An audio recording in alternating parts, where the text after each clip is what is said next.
Hello positive readers, it's Benta here, positive writer, and today we're going to do another reading vlog that no one asked for, but who cares? And it's called A Court of Thorns and Roses by Sarah J. Maas. Everybody has read this book all my life. Everybody's read it, everybody's loved it, except like the exception of like 5 booktubers. But I swear on my life, everybody swears by the series, especially the second book. I just don't see the hype. I've been going back and forth about reading this for like a year and a half or something. I was just gonna do this for the views, but then I was watching Witty Novels video for A Court of Mist and Fury, and it was like a scene in there, and then she was like, it was like supposed to not be a spoiler, but it was. And then I read, and I was like, this seems like it might be worth it. So we're gonna read it. Pretty sure, I hope I finish it tonight, so that's great. I'm at like page 9, and it's nothing like really relevant, but they're talking about like how the father traded something for ward markings, and it just reminds me of like the word marks from Throne of Glass. Throne of Glass is so important to me. So apparently in this book, the fairies can't lie. That's what it says, cause she's about to get grabbed for killing the wolf yesterday. And the fairy just marched into her house, and she's like, she knows fairies can't lie. Like, what? So, this is just a theory, but the little monster thing that came for her, the wolf whatever thing, is that Rhysand? Because I know that this is supposed to be like a Beauty and the Beast retelling, and he's all being rude and talking about, yeah, life for a life, you dumb human, blah blah blah, taking him back to his home because life for a life, you have to live out your days in Parenthia or stay in there and die. So is it Rhysand? I'm just asking. So Feyre's pretty cool. I guess I kind of stand because she didn't want to wear a dress. She's like, I'm planning my escape. Why am I about to wear a dress? I haven't worn one in years. So clappity clap for her. So she got her servant maid thing to bring her a tunic and some like trousers. So blessed. So the beast thing that came to her house is actually Tamlin, not Rhysand. So thank the Jesus, because who got time to read Rhysand? Not me. So I told myself I was going to hate this book, but I had to stop reading to eat and stuff, and I found myself like literally really wanting to read it again. So I have to say I do like it. Wow! Turn it back on! So apparently the Fays have to wear these permanent masks that they can't take off because of something that happened like 49 years ago at like a masquerade. What? That's retarded. Two things. So they were in the woods, her and Tamlin, oh my god, her and Lucy were in the woods because, oh my god, she was going to try and make this plot to like get him to get Tamlin and let her go. Failed. So they were in the woods, and then these things called like the Bogey started coming out of them. And they're like these creatures that you can't look at because then they'll kill you and you can't hunt it and you can't kill it. When you get back to the dining room, turns out Tamlin, of course, Tamlin, big bad Tamlin, he can kill him. And also on the back, one of my other favorite authors said something about the book, so that's always great. Alexander Bracken, Darkest Minds comes out August 3rd. This world is crazy. I am a little bit scared.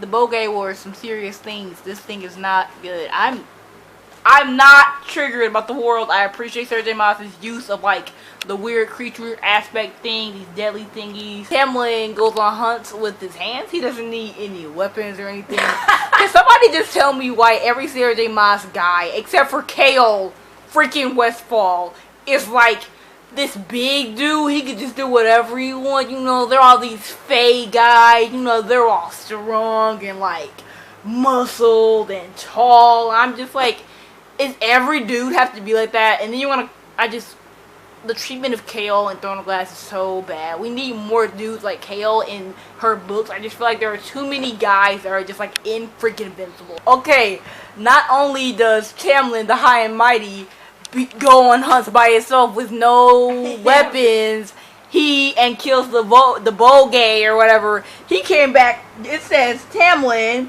came back unscathed. That means like he doesn't have injuries, like they faked the injury, but it was like not deep enough to be a legit injury. And then they're talking about, if he's that powerful, I wonder what the High Lords are. Jesus on my life, how much more powerful can you get? This dude is like invincible.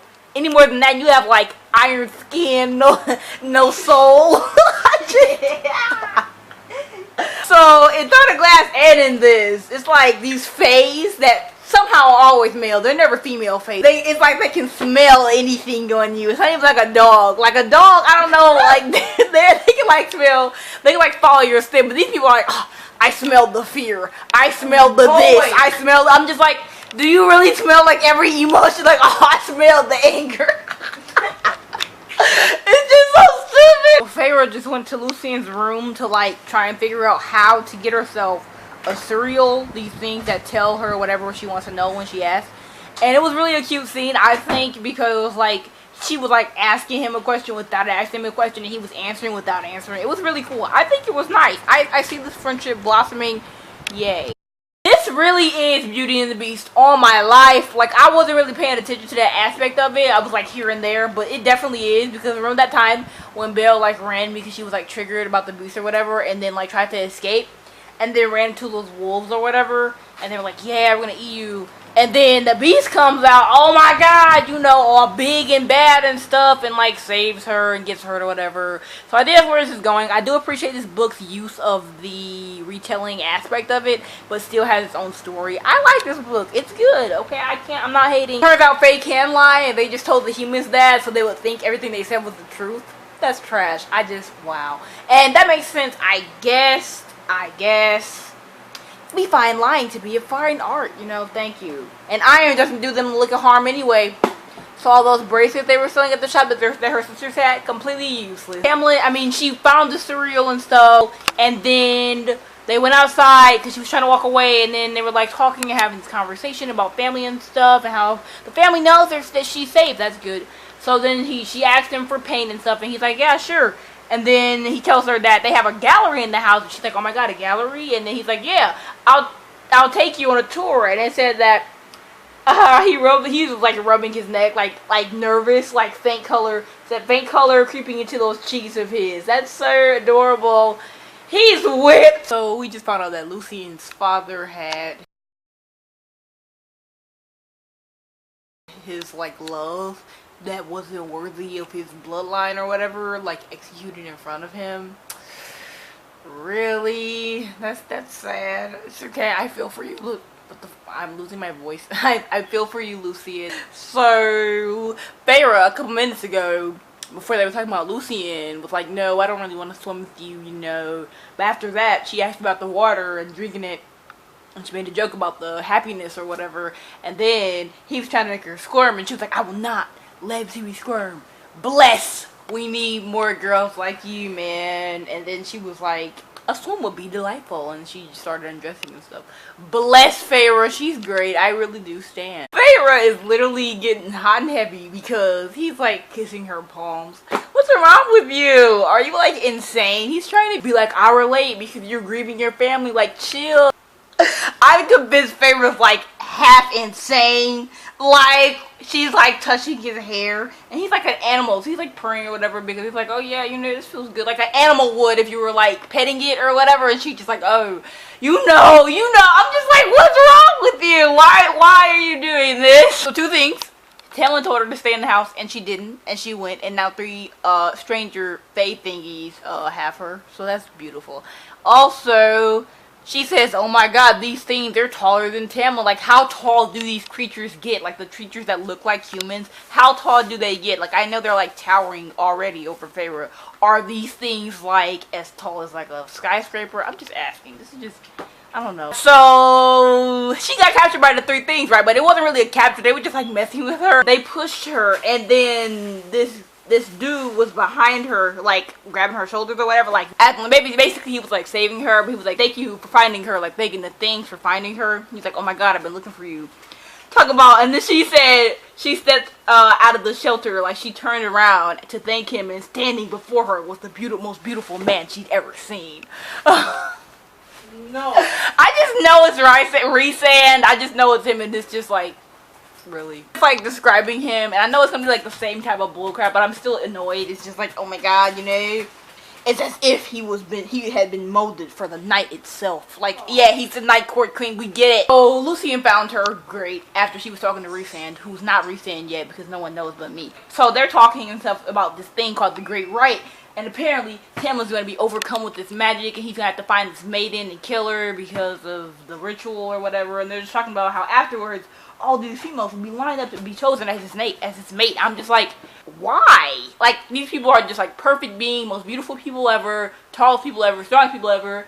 And of course, females are lining up. So Lucy told her all about how, oh my god, Tamlin's not gonna be himself tonight. You know, stay in your room till morning. Stay in your room till morning. Why he not himself? I told you about the magic, Jesus. And she doesn't listen.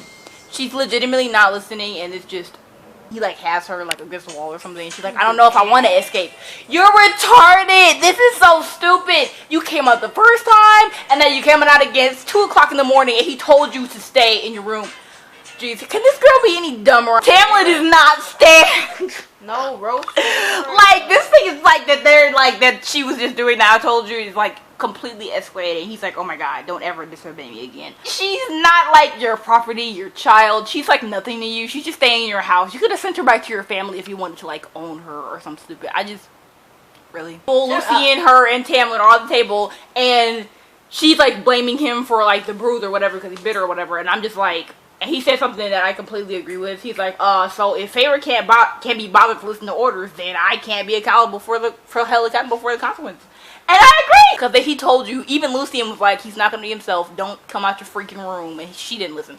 It's all her fault. Why is she acting like she don't want Tamlin? It's just the dumbest thing ever. He's like, okay, yeah, just kiss me. And she's like, no. Oh my god, absolutely not. But she's like, trying to keep from touching him. Just so stupid. Like, don't.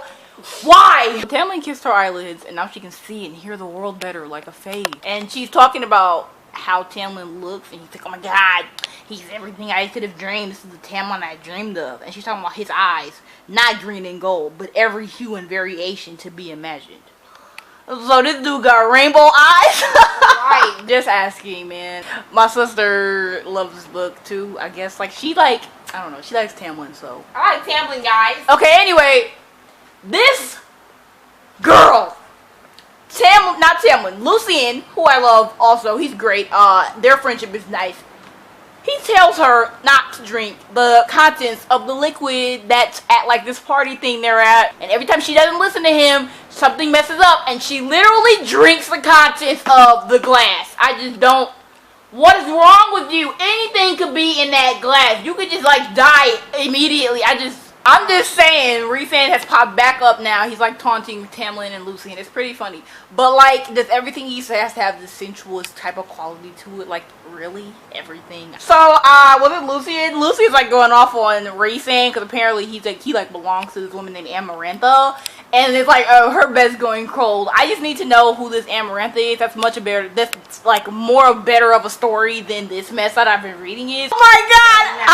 I almost tripped. I hurt my leg. Okay, so what's happening is he's gonna send her back because Rhysand is threatening her, talking about Amarantha, this woman they're really afraid of, who we need to meet, by the way.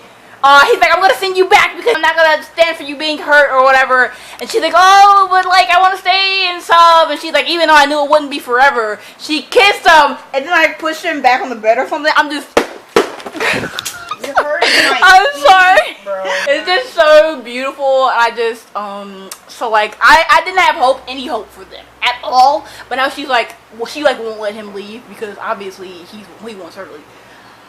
Boy! Oh my god. So when Rhysand was talking with them and all that stuff, you know, pages ago, Feyre was like, my name is Claire Bowden or something, and he was like, okay, fair enough, you know. And then they continued to talk about how Amarantha was going to come for her and stuff, and then she left and went back to her family. Her and her sister relationship is really cute now. I really respected her and Nesta greatness. But now we find out that Claire Bowden, the girl that she acted like was her name, actually is dead. They killed her whole freaking family because she told her her name was Claire Bowden. Wow, they're not playing. Amarantha, whoever that is insane. Tamlin and Lucian are gone. She came back to Prythian because of the girl's family dying to like warm Tamlin, and he's gone. Oh my god, we're back at it again with the powerful hierarchy crap. She's talking about how Amarantha stole all their power, and the power that Tamlin had when she was at the place was just a shade of what he was. How powerful are these people? This book just flew off completely. I love this book because of how they're like unraveling everything now. So basically this is the story. Amarantha and Tamlin met years ago, and she liked him and he didn't like her. We didn't know Bella, but anyway. And so he was like, no, I don't like you, because he's like scared of her, especially for what she did to Jurian and stuff. So So he kept his distance. And then she stole his power, and Lucian went to try and like get a peace treaty, and she refused. And Lucian told her to go back to the hole that she crawled out of, and she took his freaking eye. That's tragic. I'm sad. Lucian is the main man. She was like, okay, peace and stuff, and she cursed him, saying that, well, she said she was gonna try and like get him or whatever, and he didn't let her near, especially after what she did to Lucian. And then she was like, okay. And then he said he'd sooner take a human to bed and marry a human rather than touch her. And she's like, okay. So she literally cursed him and said 7 years times 7. He had that much time before she came to claim him, and he had to come join her under the mountain, lest she meet a human girl with ice in her heart for the fairies and hate in her heart, and who will kill a fairy without question, without any doubts or anything, without being provoked. And that's just, wow. It's just so deep. I might actually ship her and Tamlin simply because it seems like a really, really healthy relationship. He literally let her go instead of making her stay, making her stay long enough so she would tell him that she loved him to break the curse. He let her go 3 days before the freaking curse was gonna be up. That is some love, real true love right there. Oh, Feyre is a bad one. So she went to under the mountain to find Tamlin, and basically she struck a bargain with Amarantha, who was a bad one also, by the way. And basically she has to do these 3 trials at the beginning of each month to prove her love for Tamlin, or she can like solve this riddle, and she can't think of the riddle yet, so she's gonna continue these tasks. She completely outsmarted the first task and completely got it and won. And they were like, and Amarantha was like, I think you'd like to know that a lot of my court lost a lot of money today. And she was rattling off who had voted for her to lose, and she was like, only one voted for her to win. And immediately I'm like, Rhysand, you know it was Rhysand. I just think it was him. I feel like he'd be the person to do that. And then next thing you know, she's like, Rhysand, come here. He about to get collapsed. Rhysand is so funny. Like, he just don't. They were just like, cause they told Feyre to go to his room to like clean some stuff. And like, he walked in and they were talking, and we're just learning about everybody's power and stuff. And he has the power of like the mind thing. We already knew this, but he can like grab a hold of someone's mind. They were talking, and she was like, how are you so powerful? And he was like, oh, this. And then he like grabbed her brain, and she like stumbled. It's just so funny. I just wanted to note this right quick. Rhysand and Tamlin wow. Rhysand and Feyre are talking, and basically what's going on is, I just wanted to note the fact that she keeps talking about how the instincts that had once told her to be quiet around Tamlin and Lucian failed when Rhysand was near. She's like challenging him. I don't know, I just appreciate that. I was just talking about how much I appreciate them, but I really I got triggered. He had them paint like stuff on like her body, and basically he's like, I can tell if anybody touches you, and I don't like my belongings. He just went arrowbent on her. What? So I don't know if she really won the trial or not, but Rhysand's in her mind telling her what to do. Like, don't cry, just stare her down and walk away. Really cool, I appreciate it. Tamlin and Feyre were kissing and stuff, just a generic scene and stuff, and then all of a sudden someone coughed. Rhysand purred. Shameful! Right, so her 3rd trial was to kill 3 innocents, and she was fine with the first 2, but then she literally pulled the hood off, and it's Tamlin! And the one that was at her side was actually an otter. Why would I not want to kill No! It's insane! She said, you kill Tamlin and he's free and you can have him all to yourself. Yeah, I can just take his dead body back home. Jeez, oh my god. This whole time in this book, people have been like, oh my god, Tamlin, for someone with a heart of stone, you're just going soft, blah blah blah. Turns out his heart is actually stone, and Amarantha knew this because you can't kill him because his heart is stone. So the whole bargain, the whole trial and everything is just for naught. It doesn't make any sense. Rhysand, are you slow?